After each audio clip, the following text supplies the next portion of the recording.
حضرت انس بن مالک رضی اللہ تعالیٰ عنہ فرماتے ہیں کہ حضور نبی اکرم صلی اللہ تعالی علیہ وسلم نے فرمایا، احسان یہ ہے کہ تو اللہ کے لیے اس طرح عمل کر گویا تو اسے دیکھ رہا ہے، جیسے تو اللہ کو دیکھ رہا ہے، پھر اگر تو اسے نہیں دیکھ سکتا تو یقیناً وہ تجھے دیکھ رہا ہے، پھر یہ خیال تو گم نہ ہونے دینا کہ وہ تجھے دیکھ رہا ہے ہر حال میں۔ یہ احسان کی تشریحات میں آپ نے فرمایا ہے، اور اس احسان سے یا مراد جو ہے حدیث کے جو الفاظ ہوں گے، اس سے مراد یہ ہے کہ اللہ تبارک و تعالیٰ کی ذات کے ساتھ جو تیرا تعلق ہے، اور ان میں سے ایک یہ حق بھی ہے تیرا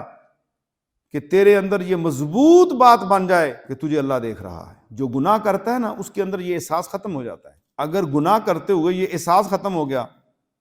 تو وہ تو اس کے ایمان کا بھی خطرہ پڑ گیا۔ اور میرے آقا نبی کریم صلی اللہ تعالی وسلم فرماتے ہیں، جس شخص نے اللہ تعالیٰ کی محبت کو اپنے نفس کی محبت پر ترجیح دی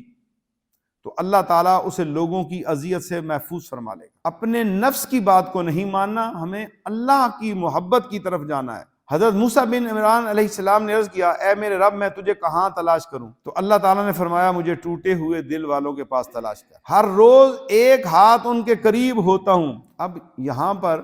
ٹوٹے ہوئے دل سے کیا مراد ہے؟ وہ لوگ جو دنیا سے بیزار ہو گئے ہیں اور دنیا والے ان سے نفرت کرتے ہیں، دنیا والے ان سے دور بھاگتے ہیں کہ یہ تو اللہ کے رسول کی طرف چلا گیا، تو دنیا کی وجہ سے ان کا دل پریشان ہے، لیکن اس دل میں اللہ کی محبت ہے۔ تو حضرت موسیٰ بن عمران کہتے ہیں کہ اللہ نے مجھے کہا، مجھے ان لوگوں کے پاس جا کے تلاش کر جن کے دلوں میں میری محبت چمک رہی ہے، میں ان کے پاس ہوں، وہاں جا کے مجھے تلاش کر، ان کی مجلس میں چلا جا۔ حضرت علی المرتضیٰ کرم اللہ تعالیٰ وجہ الکریم